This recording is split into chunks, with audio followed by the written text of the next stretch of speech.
ಕರ್ನಾಟಕ ಇದೀನಾಗೆ ಸ್ವಾಗತ. ನಾನು ಲತಾ ಧರ್ಮರಾಜ್. ಈಗ ಹೆಡ್ಲೈನ್.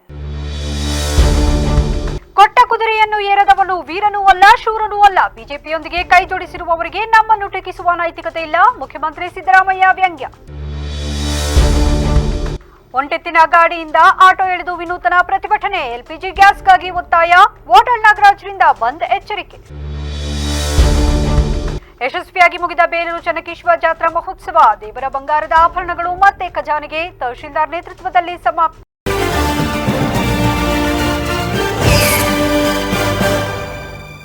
ಈಗ ತಮ್ಮ ಅಸ್ತಿತ್ವ ಉಳಿಸಿಕೊಳ್ಳಲು ಬಿಜೆಪಿ ಸೇರಿರುವ ಇವರೆಲ್ಲ ಮೊದಲೆಲ್ಲ ಬಿಜೆಪಿ ಆರ್ಎಸ್ಎಸ್ ಮೋದಿ ಅವರ ಬಗ್ಗೆ ಏನೇನು ಮಾತನಾಡಿದ್ದಾರೆ ಎನ್ನುವುದು ನಿಮಗೆ ಗೊತ್ತಿಲ್ಲವಾ? ಇವರಿಗೆಲ್ಲ ನಮ್ಮನ್ನ ಟೀಕಿಸುವ ಯಾವ ನೈತಿಕತೆ ಇದೆ ಎಂದು ಮುಖ್ಯಮಂತ್ರಿ ಸಿದ್ದರಾಮಯ್ಯ ಪ್ರಶ್ನಿಸಿದರು. ದಾವಣಗೆರೆಯಲ್ಲಿ ಮಾಧ್ಯಮದವರೊಂದಿಗೆ ಪ್ರಶ್ನೆಗಳಿಗೆ ಉತ್ತರಿಸಿದ ಅವರು, ಜನ ಗ್ಯಾರಂಟಿ ಯೋಜನೆಗಳನ್ನು ಮೆಚ್ಚಿಕೊಂಡಿದ್ದಾರೆ. ಬಿಜೆಪಿ ಬಡವರ ಈ ಗ್ಯಾರಂಟಿಗಳನ್ನು ವಿರೋಧಿಸುತ್ತಿದೆ. ಹೀಗೆ ಬಡವರ ವಿರೋಧಿ, ಸಂವಿಧಾನ ವಿರೋಧಿಯಾಗಿರುವ ಬಿಜೆಪಿಯನ್ನು ಬೆಂಬಲಿಸಲು ರಾಜ್ಯದ ಜನರಿಗೆ ಕಾರಣವೇ ಇಲ್ಲ. ನಾವು ಕುಟುಂಬ ರಾಜಕಾರಣ ಮಾಡಲ್ಲ. ಜನರೇ ನಮ್ಮನ್ನು ಕರೆತಂದು ಚುನಾವಣೆಗೆ ನಿಲ್ಲಿಸಿದ್ದಾರೆ ಎನ್ನುವ ಕೇಂದ್ರ ಸಚಿವ ಎಚ್.ಡಿ. ಕುಮಾರಸ್ವಾಮಿ ಅವರ ಹೇಳಿಕೆ ಬಗ್ಗೆ ಪತ್ರಕರ್ತರು ಕೇಳಿದ ಪ್ರಶ್ನೆಗೆ ಉತ್ತರಿಸಿದ ಸಿಎಂ, ಹಾಗಾದರೆ ಚನ್ನಪಟ್ಟಣದಲ್ಲಿ ಅವರ ಮಗ ಸೋತಿದ್ದು ಏಕೆ? ಜನ ಬಯಸಿದಾಗ ಚುನಾವಣೆಗೆ ಸ್ಪರ್ಧಿಸುವುದು ತಪ್ಪಲ್ಲ. ಜನ ತಿರಸ್ಕರಿಸಿದಾಗಲೂ ಆ ರೀತಿ ಮಾತನಾಡುತ್ತಾರಲ್ಲ ಎಂದು ಮರು ಪ್ರಶ್ನಿಸಿದರು. ಸಚಿವ ಜಮೀರ್ ಅವರು ದಾವಣಗೆರೆ ದಕ್ಷಿಣ ಕ್ಷೇತ್ರದಲ್ಲಿ ಹೆಚ್ಚು ಪ್ರಚಾರ ಮಾಡಲಿಲ್ಲ ಎನ್ನುವ ಪ್ರಶ್ನೆಗೆ ಉತ್ತರಿಸಿದ ಸಿಎಂ, ಜಮೀರ್ ಅವರು ಕೇರಳ, ಬಾಗಲಕೋಟೆ ಸೇರಿ ಎಲ್ಲಾ ಕಡೆ ಕೆಲಸ ಮಾಡಿದ್ದಾರೆ. ಹಾಗೆಯೇ ದಾವಣಗೆರೆಯಲ್ಲೂ ಬಂದು ಪ್ರಚಾರ ಮಾಡಿ ಹೋಗಿದ್ದಾರೆ. ಜಮೀರ್ ಅವರು ಪಕ್ಷದ ಸಿಪಾಯಿ. ಅವರು ಕಾಂಗ್ರೆಸ್ ಪಕ್ಷದ ಪರವಾಗಿ ಮತದಾರರಿಗೆ, ಕಾರ್ಯಕರ್ತರಿಗೆ ಸ್ಪಷ್ಟ ಸಂದೇಶ ನೀಡಿದ್ದಾರೆ ಎಂದರು. ಚಲುವಾದಿ ನಾರಾಯಣಸ್ವಾಮಿ ಮೊದಲು ಕಾಂಗ್ರೆಸ್ನಲ್ಲಿದ್ದು ಇಲ್ಲಿ ಲಾಭ ಪಡೆದು ಈಗ ಬಿಜೆಪಿಗೆ ಹೋಗಿ ಅಲ್ಲೂ ಲಾಭ ಮಾಡಿಕೊಂಡಿದ್ದಾರೆ. ಚಲುವಾದಿ ನಾರಾಯಣಸ್ವಾಮಿ ಅವರು ಬಿಜೆಪಿ ಬಗ್ಗೆ ಏನೇನು ಮಾತನಾಡಿದ್ದಾರೆ ಗೊತ್ತಾ ಎಂದು ಪ್ರಶ್ನಿಸಿದರು. ದೇವೇಗೌಡರು ಮತ್ತು ಕುಮಾರಸ್ವಾಮಿ ಅವರು ತಮ್ಮ ಅಸ್ತಿತ್ವ ಉಳಿಸಿಕೊಳ್ಳಲು ಈಗ ಬಿಜೆಪಿ ಜೊತೆ ಸೇರಿದ್ದಾರೆ ಎಂದು ಟೀಕಿಸಿದರಲ್ಲದೆ, ರಾಜ್ಯದಲ್ಲಿ ಕೈಗಾರಿಕಾ ಅಭಿವೃದ್ಧಿಗೆ ಕಾಂಗ್ರೆಸ್ ಸಹಕರಿಸುತ್ತಿಲ್ಲ ಎನ್ನುವ ಕುಮಾರಸ್ವಾಮಿ ಅವರ ಮಾತಿಗೆ ಪ್ರತಿಕ್ರಿಯಿಸಿ, ಕೊಟ್ಟ ಕುದುರೆಯನ್ನ ಏರದವನು ವೀರನೂ ಅಲ್ಲ, ಶೂರನೂ ಅಲ್ಲ ಎಂದು ವ್ಯಂಗ್ಯವಾಡಿದರು. ಗ್ಯಾರಂಟಿ ಯೋಜನೆಗಳು ಈ ಸಾರಿ ಜನ ವೋಟ್ ಹಾಕ್ತಾರೆ, ಗೊತ್ತಾಯ್ತಾ? ಅವರು ಸಂವಿಧಾನ ವಿರೋಧಿಗಳು, ಬಡವರ ವಿರೋಧಿಗಳು, ದಲಿತರ ವಿರೋಧಿಗಳು. ಹೆಂಗೆ ಅವ್ರಿಗೆ ವೋಟ್ ಹಾಕ್ತಾರೆ? ಮಹಿಳೆಯರ ವಿರೋಧಿಗಳು. ಗ್ಯಾರಂಟಿಗಳು ಬಿಟ್ಟರೆ ಬೇರೆ ಏನಿಲ್ಲ ಅವರಿಗೆ ವೋಟ್ ಕೇಳೋದಕ್ಕೆ. ಅವ್ರಿಗೇನಿದೆ? ಅವ್ರು ಯಾವ ಆಧಾರದ ಮೇಲೆ ವೋಟ್ ಕೇಳ್ತಾ ಇದ್ದಾರೆ? ಯಾವ ಆಧಾರದ ಮೇಲೆ ವೋಟ್ ಕೇಳ್ತಾ ಇದ್ದಾರೆ? ಆಯ್ತಪ್ಪ, ನಮಗೆ ಅವ್ರಿಗೆ ಹೇಳ್ತಾರೆ. ಅವ್ರಿಗೇನು ಏನು ಹೇಳ್ತಾರೆ? 9 ವರ್ಷ ಸರ್ಕಾರ ಮಾಡಿದ್ದಾರೆ ಕರ್ನಾಟಕದಲ್ಲಿ. 9 ವರ್ಷ ಸರ್ಕಾರ ಮಾಡಿದ್ದಾರೆ. ಏನು ಮಾಡಿದ್ದೀವಿ ಅಂತ ಹೇಳ್ತಾರೆ ಕರ್ನಾಟಕದಲ್ಲಿ? ಏನು ಮಾಡಿದ್ದಾರೆ ಅಂತ ಹೇಳ್ತಾರೆ? ಸುಮ್ಮನೆ ಏನೋ ಹೇಳ್ತಾರೆ ಅವರು. ನಾವು ಬಡವ್ರ ಪರವಾಗಿರ್ತಕ್ಕಂಥ ಪಕ್ಷ, ಎಲ್ಲರೂ ಒಟ್ಟಿಗೆ ತಗೊಂಡು ಹೋಗ್ತಕ್ಕಂಥ ಪಕ್ಷ. ಅವರು ಸಮಾಜ, ಧರ್ಮ ದೇಶದಲ್ಲಿ, ಜಾತಿ ಹೆಸರಿನಲ್ಲಿ ಸಮಾಜ ಒಡೆಯತಕ್ಕಂಥ ಪಕ್ಷ. ಅದರಿಂದ ನಾವು ಎಲ್ಲ ಜನರನ್ನು ಒಟ್ಟಿಗೆ ತಗೊಂಡು ಹೋಗ್ತಕ್ಕಂಥ ದಲಿತರು, ಹಿಂದುಳಿದವರು, ಅಲ್ಪಸಂಖ್ಯಾತರು, ಮಧ್ಯಮ ವರ್ಗದವರು ಎಲ್ಲರನ್ನೂ ಕೂಡ ಒಟ್ಟಿಗೆ ತಗೊಂಡು ಹೋಗ್ತಕ್ಕಂಥ ಪಕ್ಷ. JDS ಅಲ್ಲಿ ಕುಟುಂಬ ರಾಜಕಾರಣ ಮಾಡ್ತಿಲ್ಲ, ನಾವು ಜನರೇ ನಮ್ಮನ್ನು ಕರ್ಕೊಂಬಂದು ರಾಜಕಾರಣ ಮಾಡಿದ್ರು. ಯಾರು? ಕುಮಾರಸ್ವಾಮಿ ನಿನ್ನೆ ಹೇಳಿದ್ರು. ಅವರು ಮನೆಯಲ್ಲಿ ಏನು ಮಾಡ್ತಾರೆ? ಅದೇ ಕುಟುಂಬ ರಾಜಕಾರಣ ಮಾಡಿ ಅವ್ರನ್ನ ಜನಗಳೇ ಕರ್ಕೊಂಬಂದು ಆಯ್ಕೆ ಮಾಡಿದ್ದು. ಜನಗಳೇ ಮತ್ತೆ ಯಾಕೆ ಸೋಲಿಸಿದ್ರು?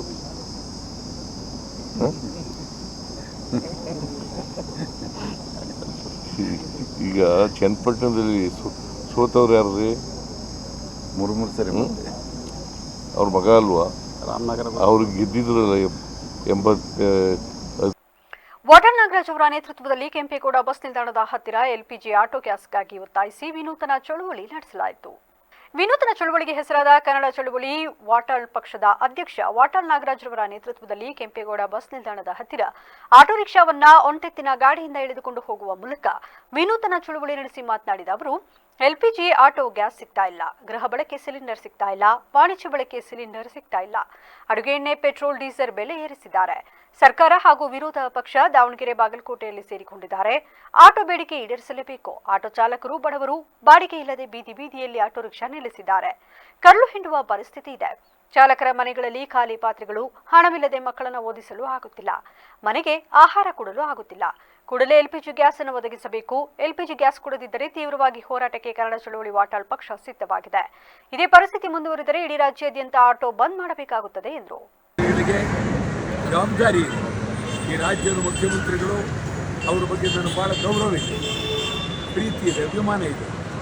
ರಿಕ್ಷಾ ಡ್ರೈವರ್ಗಳ ಪರಿಸ್ಥಿತಿ, ಜನಸಾಮಾನ್ಯರ ಪರಿಸ್ಥಿತಿ, ಸಿಲಿಂಡರ್ ಇಲ್ಲ, ಗ್ಯಾಸ್ ಇಲ್ಲ, ನೀವು ಸುಮ್ಮನೆ ಕೇಂದ್ರ ಸರ್ಕಾರ ಮಾಡಬೇಕು ಅಂತ ಬಿಟ್ಬಿಟ್ರೆ ಕರ್ನಾಟಕ ರಾಜ್ಯದಲ್ಲಿ ನೀವು ಮುಖ್ಯಮಂತ್ರಿ ಆದರು ಮತ್ತು ವಿರೋಧ ಪಕ್ಷ ನನಗೇನೂ ಗೊತ್ತಿಲ್ಲ ಅಂತ ಹೇಳಿ ಕೂತಿರ್ತಕ್ಕಂಥದ್ದು ಒಳ್ಳೆಯದಲ್ಲ. ವಿರೋಧ ಪಕ್ಷ ಅಂದರೆ ಈಗ ಬಿ ಜೆ ಪಿಯವರು ಅಂದರೆ ನರೇಂದ್ರ ಮೋದಿ. ಈಗ ಇಲ್ಲಿ ಕರ್ನಾಟಕದಲ್ಲಿ ಬಿ ಜೆ ಪಿ ಅಂತಂದರೆ ಯಡಿಯೂರಪ್ಪನ ಮಗ. ಇದು ಪರಿಸ್ಥಿತಿ.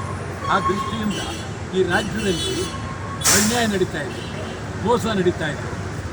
ಬೇಲೂರು ಪಟ್ಟಣದ ಐತಿಹಾಸಿಕ ಚೆನ್ನಕೇಶವ ದೇವಸ್ಥಾನದ ಜಾತ್ರಾ ಮಹೋತ್ಸವ ಯಶಸ್ವಿಯಾಗಿ ಮುಕ್ತಾಯಗೊಂಡಿದ್ದು, ದೇವಾಲಯದ ಬಂಗಾರದ ಆಭರಣಗಳನ್ನು ತಾಲೂಕು ಕಚೇರಿಗೆ ತಮ್ಮ ಮೂಲ ಸ್ಥಾನಕ್ಕೆ ವಾಪಸ್ಸಿಡುವ ಕಾರ್ಯ ಇಂದು ನಡೆಯಿತು.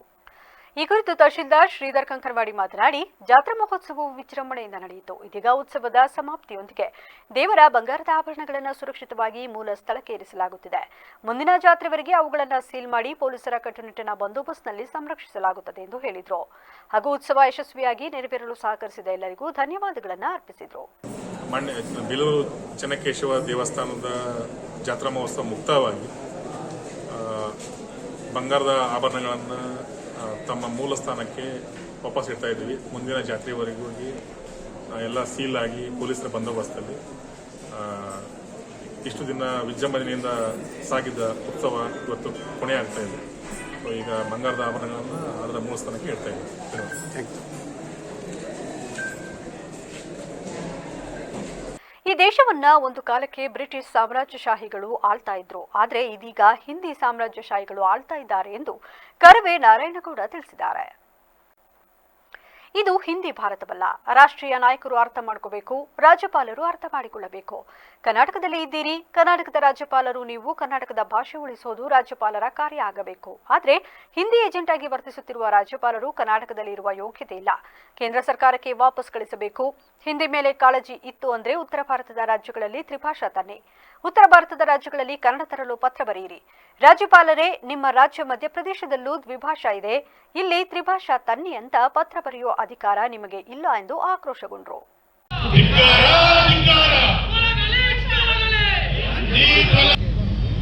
ಭಾರತದ ಒಕ್ಕೂಟದ ವಿರೋಧಿ ಹಿಂದಿ ರಾಷ್ಟ್ರೀಯವಾದಿಗಳಿಗೆ ದೇಶದ ಒಕ್ಕೂಟವನ್ನು ಹಾಳು ಮಾಡುತ್ತಿರುವ ಹಿಂದಿ ಭಾಷೆ. ಕೌಶಲ್ಯ ಕ್ಷೇತ್ರದಲ್ಲಿ ಕರ್ನಾಟಕ ಈಗ ಇಡೀ ದೇಶದಲ್ಲಿ ಮುಂಚೂಣಿಯತ್ತ ಸಾಗುತ್ತಿದೆ. ಇತ್ತೀಚೆಗೆ ಗ್ರೇಟರ್ ನೋಯ್ಡಾದ ಇಂಡಿಯಾ ಎಕ್ಸ್ಪೋ ಮಾರ್ಟ್ನಲ್ಲಿ ನಡೆದ ಇಂಡಿಯಾ ಸಿಲ್ಕ್ಸ್ 2025-26 ರಾಷ್ಟ್ರೀಯ ಸ್ಪರ್ಧೆಯಲ್ಲಿ ಕರ್ನಾಟಕ 3ನೇ ಸ್ಥಾನವನ್ನು ಪಡೆದುಕೊಂಡಿದೆ. 32 ಕೌಶಲ್ಯ ವಿಭಾಗದಲ್ಲಿ ನಡೆದ ಸ್ಪರ್ಧೆಗಳಲ್ಲಿ 48 ಮಂದಿ ಭಾಗವಹಿಸಿದ್ರು. ಒಟ್ಟು 29 ವಿಭಾಗದಲ್ಲಿ ಕರ್ನಾಟಕ ತನ್ನ ಹಿರಿಮೆ ಮೆರೆದಿದೆ. Cloud computing, cyber security, mechatronics, ಸಂಯೋಜಕ ಉತ್ಪಾದನೆ ಮತ್ತು ಬೇಕರಿ ಮತ್ತು ದೃಶ್ಯ ವ್ಯಾಪಾರೀಕರಣ ಸೇರಿದಂತೆ ಹೈಟೆಕ್ ಮತ್ತು ಸೃಜನಶೀಲ ಕ್ಷೇತ್ರಗಳಲ್ಲಿ ಕರ್ನಾಟಕ ಗಮನಾರ್ಹ ಸಾಧನೆ ಮಾಡಿದೆ. ಕರ್ನಾಟಕ ತಂಡದ ರಾಜ್ಯಾಧಿಕಾರಿ ಮತ್ತು ಮಾರ್ಗದರ್ಶಕ ಕ್ಯಾಪ್ಟನ್ ಕೌಸ್ತಮ್ನಾಥ್ ಈ ಕುರಿತು ಪ್ರತಿಕ್ರಿಯೆ ನೀಡಿದ್ದಾರೆ. ಈ ಫಲಿತಾಂಶ ನಿಜಕ್ಕೂ ಗಮನಾರ್ಹ ಸಾಧನೆಯಾಗಿದೆ. ನಾವು ಅಪಾರ ಪ್ರತಿಭೆಯನ್ನು ತೋರಿಸಿದ್ದೇವೆ. ಮುಂದಿನ ಬಾರಿ ಅಗ್ರ ಸ್ಥಾನವನ್ನು ಪಡೆಯಲು ಉತ್ತಮ ರೀತಿಯಲ್ಲಿ ಪರಿಶ್ರಮ ಪಡುತ್ತೇವೆ ಎಂದರು. ಏಪ್ರಿಲ್ 11ರಿಂದ 30ರವರೆಗೆ ಕುಡಿಯೋಡು ಬಾರ ಹೆಸರಿನ ವಿಶೇಷ ಬೇಸಿಗೆ ರಂಗ ಶಿಬಿರವನ್ನು ಆಯೋಜಿಸಿದೆ ಎಂದು ಪೂಜಾ ರಘುನಂದನ್ ತಿಳಿಸಿದರು. ಸುದ್ದಿಗೋಷ್ಠಿಯಲ್ಲಿ ಮಾತನಾಡಿದ ಅವರು, ಮಕ್ಕಳಲ್ಲಿ ಅಡಗಿರುವ ಸೃಜನಶೀಲ ಪ್ರತಿಭೆಯನ್ನು ಹೊರತೆಗೆದು ಅವರ ಬೇಸಿಗೆ ರಜೆಯನ್ನು ಅರ್ಥಪೂರ್ಣಗೊಳಿಸುವ ಉದ್ದೇಶದಿಂದ ರಂಗಹೃದಯ ಹಾಸನ, ಸಂಸ್ಕೃತಿ ಟ್ರಸ್ಟ್ ಹಾಗೂ ಜಿಲ್ಲಾ ಮಕ್ಕಳ ಸಾಹಿತ್ಯ ಪರಿಷತ್ ಸಹಯೋಗದಲ್ಲಿ ಶಿಬಿರವನ್ನು ಆಯೋಜಿಸಲಾಗಿದೆ. ಕಳೆದ 3 ವರ್ಷಗಳಿಂದ ನಿರಂತರವಾಗಿ ನಡೆಯುತ್ತಿರುವ ಈ ಶಿಬಿರವು ಜಿಲ್ಲೆಯ ಮಕ್ಕಳ ಸಾಂಸ್ಕೃತಿಕ ಬೆಳವಣಿಗೆಯಲ್ಲಿ ಮಹತ್ವದ ಪಾತ್ರ ವಹಿಸಿದ್ದು, ಇಲ್ಲಿ ತರಬೇತಿ ಪಡೆದ ಹಲವರು ವಿವಿಧ ವೇದಿಕೆಗಳಲ್ಲಿ ಪ್ರತಿಭೆ ತೋರಿಸುತ್ತಿದ್ದಾರೆ. ಕೆಲವರು ಚಲನಚಿತ್ರ ರಂಗದಲ್ಲಿಯೂ ಅವಕಾಶ ಪಡೆದಿರುವುದು ಶಿಬಿರದ ಗುಣಮಟ್ಟಕ್ಕೆ ಸಾಕ್ಷಿಯಾಗಿದೆ ಎಂದರಲ್ಲದೆ, ಶಿಬಿರದಲ್ಲಿ ಅಭಿನಯದ ಪ್ರಾಥಮಿಕ ಪಾಠಗಳು, ನಾಟಕ ರಚನೆ, ಜನಪದ ರಂಗಭೂಮಿ ಕೌಶಲಗಳು ಸೇರಿದಂತೆ ಜಾನಪದ ನೃತ್ಯ, ಶಾಸ್ತ್ರೀಯ ಗಾಯನ, ಹಾಸ್ಯ ಚಿತ್ರಕಲೆ ಹಾಗೂ ಕರಕುಶಲ ಕಲೆಯ ತರಬೇತಿಗಳನ್ನು ನೀಡಲಾಗುತ್ತದೆ. ಮಕ್ಕಳಲ್ಲಿ ಆತ್ಮವಿಶ್ವಾಸ ಹೆಚ್ಚಿಸಲು ಸಾರ್ವಜನಿಕ ಭಾಷಣ, ಸಂವಹನ ಕೌಶಲ ಹಾಗೂ ದೇಶೀಯ ಆಟಗಳಿಗೆ ವಿಶೇಷ ಆದ್ಯತೆ ನೀಡಲಾಗಿದೆ. ಜೊತೆಗೆ 1 ದಿನದ ಶೈಕ್ಷಣಿಕ ಪ್ರವಾಸವು ಶಿಬಿರದ ಅಂಗವಾಗಿದ್ದು, ಆಸಕ್ತ ಪೋಷಕರು ತಮ್ಮ ಮಕ್ಕಳ ಹೆಸರನ್ನು ನೋಂದಾಯಿಸಲು ಪೂಜಾ ರಘುನಂದನ್ ಪ್ರದೀಪ್ ರಂಗಾಯಣ ಅಥವಾ ಅಕ್ಷರ ಬುಕ್ ಹೌಸ್ ಅನ್ನು ಸಂಪರ್ಕಿಸಬಹುದು ಎಂದು ತಿಳಿಸಿದ್ದಾರೆ. ಮಕ್ಕಳುಗಳನ್ನ ಸ್ವಲ್ಪ ಔಟ್ಸೈಡ್ ದ ಬಾಕ್ಸ್ ಕರ್ಕೊಂಬರೋಣ, ಸಿಲೆಬಸ್ಸಿಂದ ಆಚೆ ಕರ್ಕೊಂಬಂದು ಈ ಸರಿ ಒಂದು ಒಳ್ಳೆ ಥೀಮ್ನ ಇಟ್ಕೊಂಡಿದ್ದೀವಿ. ಅಟ್ಲೀಸ್ಟ್ ಏನಂದರೆ ಹಳೆಯ ಸೊಗಡು, ಹಳ್ಳಿಯ ಸೊಗಡು ಅಥವಾ ರಂಗಕರ್ಮ ಅಥವಾ ಇನ್ಯಾವುದಾದ್ರೂ ಪೂರ ನಮ್ಮ ಹಳೆ ಕರ್ಕೊಂಡು ಅವರೊಂದು ಹಾಗೆ ಹೇಳಿದ್ರು ಹಸೆ ಬರೆಯೋದು ಅಂತ. ಅಟ್ಲೀಸ್ಟ್ ಹಸೆ ಅಂದ್ರೇ ಗೊತ್ತಿಲ್ಲ ಮಕ್ಕಳಿಗೆ, ಹಸೆ ಬರೆಯೋದು ಸೆಕೆಂಡ್ರಿ ಕ್ವೆಶನ್ನು. ಸೊ ಅಟ್ಲೀಸ್ಟ್ ಆ ಥರ ಹಳೆಯದನ್ನು ಕೂಡ ಉಳಿಸ್ಕೊಳ್ಳೋ ಪ್ರಯತ್ನ. ಸೊ ಇದರಿಂದ ಏನೋ ಸಕ್ಸಸ್ ಆಗುತ್ತೆ ಅಂತಲ್ಲ, ಯಾರೂ ಪ್ರಯತ್ನ ಪಡದೇ ಇರುವಾಗ ಅಟ್ಲೀಸ್ಟ್ ಒಂದು ಸಣ್ಣ ಪ್ರಯತ್ನ ಇಲ್ಲ ಅಂದರೆ ಹಳೆದೆಲ್ಲ ನಶಿಸ್ತಾ ಹೋಗುತ್ತೆ. ಈ ಅಡ್ವಾನ್ಸ್ಡ್ 5G ಯುಗದಲ್ಲಿ ಎಲ್ಲರಿಗೂ ವೆರಿ ಮಚ್ ಅಡ್ವಾನ್ಸ್ಡ್. 24 ಗಂಟೆ ಮೊಬೈಲ್ ಕೊಟ್ಟು ಕೂರಿಸಿರ್ತಾರೆ ಇವಾಗ. ಎಲ್ಲ ರೀಲ್ಸ್ಗಳು ಗೊತ್ತು, ಎಲ್ಲ ಆ್ಯಪ್ಸ್ಗಳು ಗೊತ್ತು. ಬಟ್ ಹಸೆ ಅಂತ ಕೇಳಿ ನೋಡಿ, ಮಕ್ಳಿಗೆ ಯಾವುದಕ್ಕೆ ಬರಲ್ಲ. ಇದೆಲ್ಲ ಯಾವುದು ಸೈಂಟಿಫಿಕ್ಕಾಗಿ ಮಾತಾಡಿದ್ರು ನಮ್ಮ ಪೂರ್ವಜರು ಏನಿದ್ರು ಅಲ್ಲಿ ಪ್ರತಿಯೊಂದು ಕಾರ್ಯಕ್ರಮದಲ್ಲೂ ಕೂಡ ಬ್ರೈನ್ ಫಂಕ್ಷನಿಂಗ್ ಆ್ಯಕ್ಟಿವ್ ಆಗೋ ಥರ ಕಾರ್ಯಕ್ರಮಗಳೇ ಇದನ್ನೆಲ್ಲ ಮಾಡಿಸ್ತಿದ್ರು ಸಣ್ಣದ್ರಿಂದ. ಅದಕ್ಕೆ ಇವತ್ತು ಕೂಡ ಅಭ್ಯಾಸ ಮಾಡ್ತಾರೆ ನೋಡಿ. ಸೊ ಫೈನ್ ಮೋಟರ್ ಸ್ಕಿಲ್ಸ್ ಅಂತ ಕರಿತೀವಿ ನಾವು ಅದನ್ನು. ನೀವು BEd ಅಥವಾ ಸೈಕಾಲಜಿ ಓದಿದ್ರೆ ಚೈಲ್ಡ್ ಸೈಕಾಲಜಿನಲ್ಲಿ ಫೈನ್ ಮೋಟಾರ್ ಸ್ಕಿಲ್ಸ್. ಈ ಕುರಿತು ನಡೆದ ಸುದ್ದಿಗೋಷ್ಠಿಯಲ್ಲಿ ಟೈಮ್ಸ್ ಗಂಗಾಧರ್, ಪ್ರದೀಪ್ ರಂಗಾಯಣ, ಚಿನ್ನೇನಹಳ್ಳಿ ಸ್ವಾಮಿ ಸೇರಿದಂತೆ ಇತರರು ಉಪಸ್ಥಿತರಿದ್ದರು. ಹಸಿರು ಕ್ರಾಂತಿಯ ಹರಿಕಾರ ಹಾಗೂ ಮಾಜಿ ಉಪಪ್ರಧಾನಿ ಡಾಕ್ಟರ್ ಬಾಬು ಜಗಜೀವನ್ ರಾಮ್ ಅವರ 119ನೇ ವರ್ಷದ ಜನ್ಮದಿನಾಚರಣೆಯನ್ನು ಅರ್ಕಲಗೂಡಿನ ಡಿ ದೇವರಾಜ ಅರಸು ಭವನ ಸಭಾಂಗಣದಲ್ಲಿ ಏರ್ಪಡಿಸಲಾಗಿತ್ತು. ಶಾಸಕ ಎ ಮಂಜು ಮಾತನಾಡಿ, ಬಾಬು ಜಗಜೀವನ್ ರಾಮ್ ಅವರು ಈ ದೇಶ ಕಂಡ ಅಪ್ರತಿಮ ನಾಯಕರಲ್ಲಿ ಒಬ್ಬರು. ಅವರ 119ನೇ ಜನ್ಮದಿನಾಚರಣೆಯ ಈ ಸಂದರ್ಭದಲ್ಲಿ ಅವರ ಮಹತ್ವದ ಕೊಡುಗೆಗಳನ್ನು ಸ್ಮರಿಸುವುದು ನಮ್ಮೆಲ್ಲರ ಕರ್ತವ್ಯವಾಗಿದೆ. ಸಮಾನತೆಗಾಗಿ ಹೋರಾಡಿ ಕೃಷಿ ಕ್ಷೇತ್ರದ ಅಭಿವೃದ್ಧಿಗೆ ಅಪಾರ ಕೊಡುಗೆ ನೀಡಿದ ಮಹಾನ್ ನಾಯಕ ಬಾಬು ಜಗಜೀವನ್ ರಾಮ್ ಅವರ ಜೀವನದ ಮೌಲ್ಯಗಳನ್ನು ನಾವೆಲ್ಲರೂ ಅಳವಡಿಸಿಕೊಂಡು ಆದರ್ಶಪ್ರಾಯರಾಗಬೇಕು ಎಂದರು.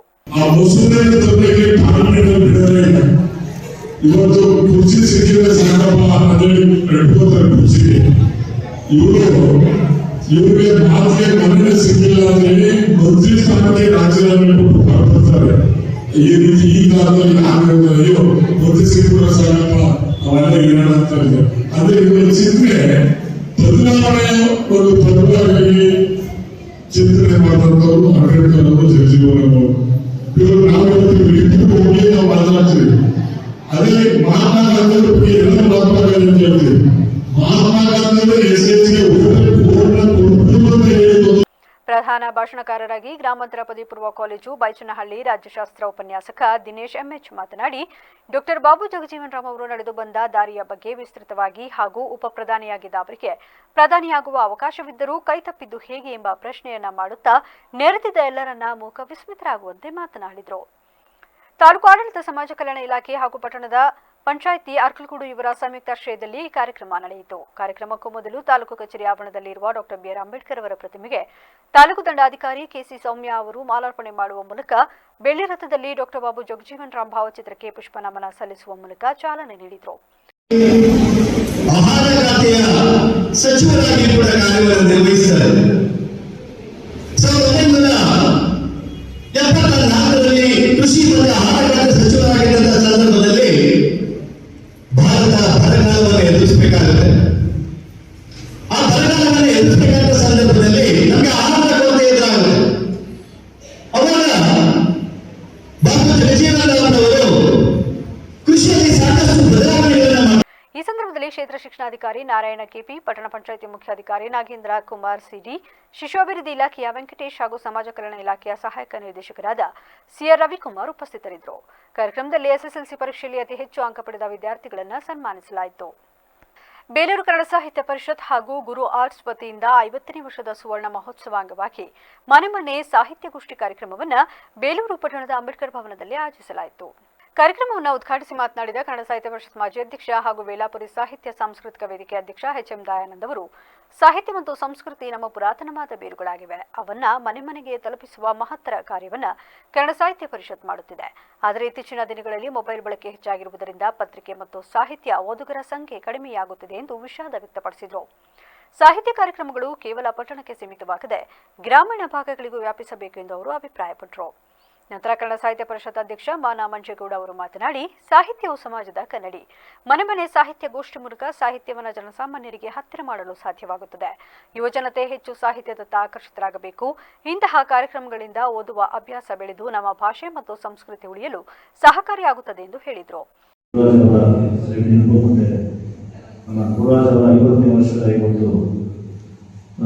ಸುವರ್ಣ ಮಹೋತ್ಸವ ಈ ಒಂದು ಸಂದರ್ಭದಲ್ಲಿ ಈ ಒಂದು ಕಾರ್ಯಕ್ರಮವನ್ನು ಆಯೋಜನೆ ಜೈ ಶ್ರೀ ಗುರುರಾಜರ ಎಲ್ಲ ಕುಟುಂಬದವರೇ, ವೇದಿಕೆ ಮೇಲೆ ಆಗಿರ್ತಕ್ಕಂಥ ಕನ್ನಡ ಸಾಹಿತ್ಯ ಪರಿಷತ್ತು ಬಹಳ ವರ್ಷದಿಂದ ಇವತ್ತು ನಮ್ಮ ಇಡೀ ಜಿಲ್ಲೆಯ ವಿಶೇಷ ಒಂದು ಮನಮನೆ ಸಾಹಿತ್ಯ ಗೋಷ್ಠಿಯನ್ನು ನಡೆಸಿ ಸಾಹಿತ್ಯವನ್ನು ಉಳಿಸುವಂಥ ಕೆಲಸವನ್ನು ಈ ವೇಳೆ ಕನ್ನಡ ಸಾಹಿತ್ಯ ಪರಿಷತ್ ಮಾಜಿ ಅಧ್ಯಕ್ಷ ತಮ್ಮಣ್ಣಗೌಡ, ರಾಜೇಗೌಡ, ಗೌರವ ಸಲಹೆಗಾರರಾದ ಶಿವಮೂರ್ತಿ, ಧನಂಜಯ, ಆಯೋಜಕರಾದ ಕುಂಚ ಕಲಾವಿದ ಗುರುರಾಜ್ ಇತರರು ಹಾಜರಿದ್ದರು.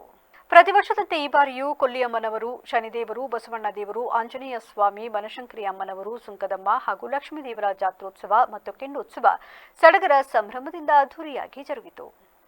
ಆಲೂರು ತಾಲೂಕಿನ ಕಸಬಾ ಹೋಬಳಿ ಕಣತೂರು ಗ್ರಾಮ ಪಂಚಾಯಿತಿ ವ್ಯಾಪ್ತಿಗೆ ಸೇರಿದ ತೊಗರನಹಳ್ಳಿಯಲ್ಲಿ ಬನಶಂಕರಿ ಅಮ್ಮನವರ ಸನ್ನಿಧಾನದಲ್ಲಿ ಹೋಮ, ಅಭಿಷೇಕ ಹಾಗೂ ನವಗ್ರಹಗಳ ಪೂಜೆಯನ್ನು ಭಕ್ತಿಭಾವದಿಂದ ನಡೆಸಲಾಯಿತು.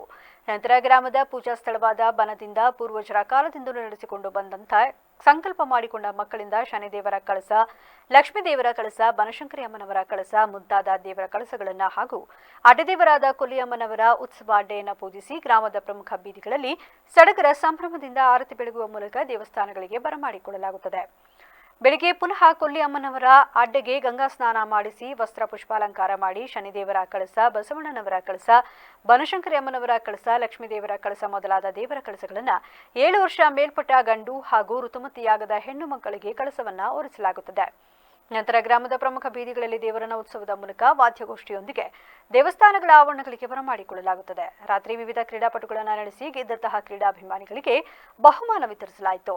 ಶನಿವಾರ ರಾತ್ರಿ ರಸಮಂಜರಿ ಕಾರ್ಯಕ್ರಮವನ್ನು ಏರ್ಪಡಿಸಲಾಗಿತ್ತು. ಜಾತ್ರಾ ಮಹೋತ್ಸವಕ್ಕೆ ಸುತ್ತಮುತ್ತಲ ಗ್ರಾಮಸ್ಥರು ಸಾವಿರಾರು ಸಂಖ್ಯೆಯಲ್ಲಿ ಭಾಗವಹಿಸಿ ದೇವರ ಕೃಪೆಗೆ ಪಾತ್ರರಾದರು. ಸಂವಿಧಾನ ಶಿಲ್ಪಿ ಡಾಕ್ಟರ್ ಬಿಆರ್ ಅಂಬೇಡ್ಕರ್ ಜಯಂತಿ ಆಚರಣೆ ಯಶಸ್ವಿಯಾಗಿ ನಡೆಸಲು ಶಾಸಕ ಎಂಆರ್ ಮಂಜುನಾಥ್ ಪೂರ್ವಭಾವಿ ಸಭೆಯಲ್ಲಿ ನಿರ್ಧರಿಸಲಾಯಿತು.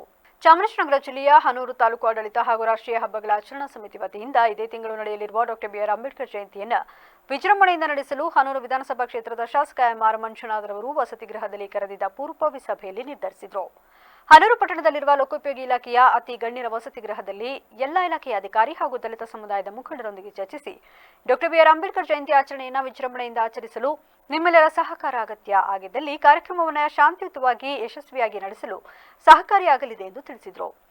ಸರ್ಕಾರದ ಆದೇಶದಂತೆ ಡಾಕ್ಟರ್ ಬಿಆರ್ ಅಂಬೇಡ್ಕರ್ ಜಯಂತಿ ಆಚರಣೆಯನ್ನು ಸಮುದಾಯದ ಜನರ ಒಪ್ಪಿಗೆ ಮೇರೆಗೆ ಅವರುಗಳ ಸಹಕಾರ ಪಡೆದು ಆಚರಿಸಲು ತಿಳಿಸಿರುವಂತೆ ಆಚರಣೆ ಮಾಡಲು ತೀರ್ಮಾನಿಸಲಾಗಿದೆ ಎಂದು ಪೂರ್ವ ಕರೆದಿದ್ದ ಪೂರ್ವಭಾವಿ ಸಭೆಯಲ್ಲಿ ತಿಳಿಸಿದರು. ವಿಶೇಷವಾದ ದಿನ, ಈ ಒಂದು ಭಾರತ ಹಬ್ಬವನ್ನು ಸಂಭ್ರಮದಿಂದ ಆಚರಣೆ ಮಾಡ್ತಕ್ಕಂಥ ಹಬ್ಬ ಡಾಕ್ಟರ್ ಬಿಆರ್ ಅಂಬೇಡ್ಕರ್ ಅವರ ಜಯಂತಿ. ಬಹಳಷ್ಟು, ಅದರಲ್ಲೂ ನಮ್ಮ ಹನೂರು ತಾಲೂಕಲ್ಲಿ ಬಹಳ ಒಂದು ವಿಜೃಂಭಣೆಯಿಂದ ಹಬ್ಬವನ್ನು ಮಾಡ್ತಕ್ಕಂಥ ಒಂದು ಒಳ್ಳೆ ಒಂದು ದಿವಸ ಇವತ್ತು. ಹಾಗಾಗಿ ಬರ್ತಕ್ಕಂಥ ಏನು 14ನೇ ತಾರೀಕು ರಾಷ್ಟ್ರೀಯ ಹಬ್ಬಗಳ ಆಚರಣೆಯ ಸಮಿತಿ ವತಿಯಿಂದ ನಾವು ಏನು ಕಾರ್ಯಕ್ರಮ ಹಮ್ಮಿಕೊಂಡಿದ್ದೀವಿ ಅದನ್ನೆಲ್ಲನೂ ನಾವು ಮಾಡ್ಲಿಕ್ಕೆ ತಯಾರಿದ್ದೇವೆ. ವಿಶೇಷವಾಗಿ ಸಮುದಾಯದಿಂದ ಹನೂರು ಹಬ್ಬ ಅಂತೇಳಿ ಆಚರಣೆ ಮಾಡ್ಬೇಕಂತೇಳಿ ಅವ್ರು ತಗೊಂಡಂಥ ತೀರ್ಮಾನ, ಅದಕ್ಕೆ ನಾವು ಸ್ವಾಗತಿಸ್ತೀವಿ. ಅವರ ಏನು ಹಬ್ಬ ಮಾಡ್ತಾರೆ ಅದಕ್ಕೆ ಯಾವ ಥರ ಏನು ಸಹಕಾರ ಬೇಕು ಅದು ಸಂಪೂರ್ಣವಾಗಿ ಅದಕ್ಕೆ ಕೊಡಲಿಕ್ಕೆ ನಾವು ತಯಾರಿದ್ದೇವೆ. ಅವತ್ತಿನ ದಿವಸ ಇನ್ನೇನು. ಇದೇ ಸಂದರ್ಭದಲ್ಲಿ ಚೈತ್ರ, ಜಿಲ್ಲಾ ಪಂಚಾಯಿತಿ ಎಇ ಕುಮಾರ್, ತಾಲೂಕು ಸಮಾಜ ಕಲ್ಯಾಣಾಧಿಕಾರಿ ಕೇಶವಮೂರ್ತಿ, ಕಾವೇರಿ ನಿಗಮದ ಕರುಣಾಮಯಿ, ಪರಿಶಿಷ್ಟ ವರ್ಗದ ಇಲಾಖೆಯ ರಾಜೇಶ್ ಇನ್ನಿತರರು ಭಾಗವಹಿಸಿದರು. ಕೆಆರ್ನಗರ ಪಟ್ಟಣದ ಸರ್ಕಾರಿ ಪ್ರಥಮ ದರ್ಜೆ ಕಾಲೇಜಿನ ಹೆಚ್ಚುವರಿ ಕಟ್ಟಡ ಕಾಮಗಾರಿ ಶಂಕುಸ್ಥಾಪನಾ ನಿರ್ಮಾಣಕ್ಕೆ ಶಾಸಕ ಡಿ ರವಿಶಂಕರ್ ಚಾಲನೆ ದೊರೆಯಿತು. ಇದೇ ಸಂದರ್ಭದಲ್ಲಿ ಮಾತನಾಡಿದ ಶಾಸಕ ಡಿ ರವಿಶಂಕರ್ ಅವರು, ಶಾಸಕನಾಗಿ ನಾನು ಶಿಕ್ಷಣ ಇಲಾಖೆ ಹಾಗೂ ಜನರ ಆರೋಗ್ಯಕ್ಕಾಗಿ ಆಸ್ಪತ್ರೆಗಳಿಗೆ ಹೆಚ್ಚು ಒತ್ತು ಕೊಟ್ಟಿದ್ದು, ಮುಂದಿನ ದಿನಗಳಲ್ಲಿ ಇನ್ನೂ ಹೆಚ್ಚು ಅಭಿವೃದ್ಧಿ ಕಾರ್ಯಗಳನ್ನು ಮಾಡುತ್ತೇನೆ ಹಾಗೂ ಈಗ 5 ಕೋಟಿ ವೆಚ್ಚದಲ್ಲಿನ ನೂತನ ಕಾಲೇಜು ಕಟ್ಟಡ ನಿರ್ಮಾಣವಾಗುತ್ತಿದ್ದು, ಮುಂದಿನ ದಿನಗಳಲ್ಲಿ ಇನ್ನೂ ಹೆಚ್ಚಿನ ಅನುದಾನ ತಂದು ಇನ್ನೂ ಹೆಚ್ಚಿನ ರೀತಿಯಲ್ಲಿ ಕಾಲೇಜಿನ ಅಭಿವೃದ್ಧಿ ಮಾಡುವುದಾಗಿ ತಿಳಿಸಿದರು. ಅದೇ ರೀತಿ ಶಾಲೆಯಲ್ಲಿ ವಿದ್ಯಾಭ್ಯಾಸ ಮಾಡುತ್ತಿರುವ ವಿದ್ಯಾರ್ಥಿಗಳಿಗೆ ಹಾಗೂ ಕಾಲೇಜಿನ ಸಿಬ್ಬಂದಿಗಳಿಗೆ ಅನುಕೂಲವಾಗಲೆಂದು ಕಾಲೇಜಿನ ಆವರಣದಲ್ಲಿ ಕ್ಯಾಂಟೀನ್ ಇದ್ದು ಮಧುರ ಸದುಪಯೋಗವನ್ನು ಎಲ್ಲರೂ ಪಡೆದುಕೊಳ್ಳಬೇಕೆಂದು ತಿಳಿಸಿದರು. ಇದೇ ಸಂದರ್ಭದಲ್ಲಿ ಸಿಡಿಸಿ ಕಾರ್ಯದರ್ಶಿ ಹಪ್ಪಾಪುರ ಪ್ರಶಾಂತ್ ಜೈನ್, ಕಾಲೇಜಿನ ಪ್ರಾಂಶುಪಾಲಕ ಜಯ, ಪುರಸಭಾ ಮಾಜಿ ಸದಸ್ಯರಾದ ನಟರಾಜ್, ಶಂಕರ್, ವಿನಾಯ್ ಹಾಗೂ ಇತರರು ಹಾಜರಿದ್ದರು. ಈಗ ಸಂಕ್ಷಿಪ್ತ ಸುದ್ದಿ. ರಾಜ್ಯದ ಎಲ್ಲ ಸರ್ಕಾರಿ ಕಚೇರಿಗಳಲ್ಲಿ ಲೋಕಾಯುಕ್ತ ಸಹಾಯವಾಣಿ ಫಲಕ ಅಳವಡಿಕೆ ಕಡ್ಡಾಯ ಎಂದು ಸರ್ಕಾರದಿಂದ ಮಹತ್ವದ ಆದೇಶ ಹೊರಡಿಸಿದೆ. ರಾಜ್ಯದ ಆಡಳಿತ ವ್ಯವಸ್ಥೆಯಲ್ಲಿ ಪಾರದರ್ಶಕತೆ ತರಲು ಮತ್ತು ಭ್ರಷ್ಟಾಚಾರಕ್ಕೆ ಸಂಪೂರ್ಣ ಕಡಿವಾಣ ಹಾಕಲು ಕರ್ನಾಟಕ ಸರ್ಕಾರ ಒಂದು ಮಹತ್ವದ ಹೆಜ್ಜೆ ಇಟ್ಟಿದೆ. ಇನ್ನು ಮುಂದೆ ರಾಜ್ಯದ ಎಲ್ಲ ಸರ್ಕಾರಿ ಕಚೇರಿಗಳಲ್ಲಿ ಕರ್ನಾಟಕ ಲೋಕಾಯುಕ್ತ ಸಂಸ್ಥೆಯ ಸಹಾಯವಾಣಿ ಸಂಖ್ಯೆ ಮತ್ತು ಭ್ರಷ್ಟಾಚಾರದ ವಿರುದ್ಧದ ಎಚ್ಚರಿಕೆ ಫಲಕಗಳನ್ನು ಕಡ್ಡಾಯವಾಗಿ ಪ್ರದರ್ಶಿಸುವಂತೆ ಸರ್ಕಾರದ ಮುಖ್ಯ ಕಾರ್ಯದರ್ಶಿಗಳಾದ ಡಾ. ಶಾಲಿನಿ ರಜನೀಶ್ ಅವರು ಅಧಿಕೃತ ಸುತ್ತೋಲೆ ಹೊರಡಿಸಿದ್ದಾರೆ. ಈಗ ಮತ್ತೊಮ್ಮೆ ಹೆಡ್ಲೈನ್ಸ್. ಕೊಟ್ಟ ಕುದುರೆಯನ್ನು ಏರದವನು ವೀರನೂ ಅಲ್ಲ, ಶೂರನೂ ಅಲ್ಲ. ಬಿಜೆಪಿಯೊಂದಿಗೆ ಕೈ ಜೋಡಿಸಿರುವವರಿಗೆ ನಮ್ಮನ್ನು ಟೀಕಿಸುವ ನೈತಿಕತೆ ಇಲ್ಲ. ಮುಖ್ಯಮಂತ್ರಿ ಸಿದ್ದರಾಮಯ್ಯ ವ್ಯಂಗ್ಯ. ಒಂಟೆತ್ತಿನ ಗಾಡಿಯಿಂದ ಆಟೋ ಎಳೆದು ವಿನೂತನ ಪ್ರತಿಭಟನೆ. ಎಲ್ಪಿಜಿ ಗ್ಯಾಸ್ಗಾಗಿ ಒತ್ತಾಯ. ವಾಟಾಳ್ ನಾಗರಾಜ್ರಿಂದ ಬಂದ್ ಎಚ್ಚರಿಕೆ. ಯಶಸ್ವಿಯಾಗಿ ಮುಗಿದ ಬೇಲೂರು ಚೆನ್ನಕೇಶವ ಜಾತ್ರಾ ಮಹೋತ್ಸವ. ದೇವರ ಬಂಗಾರದ ಆಭರಣಗಳು ಮತ್ತೆ ಖಜಾನೆಗೆ. ತಹಶೀಲ್ದಾರ್ ನೇತೃತ್ವದಲ್ಲಿ ಸಮಾಪ್ತಿ. ಇದಾಗಿತ್ತು ಇಲ್ಲಿವರೆಗಿನ ನ್ಯೂಸ್ ಅಪ್ಡೇಟ್ಸ್. ನಿರಂತರ ಸುದ್ದಿಗಾಗಿ ನೋಡ್ತಾ ಇರಿ ವಿಬಿಸಿ ನ್ಯೂಸ್. ಇದು ಜನರ ಧ್ವನಿ. ಸತ್ಯದ ಕಡೆ ನಮ್ಮ ನಡೆ.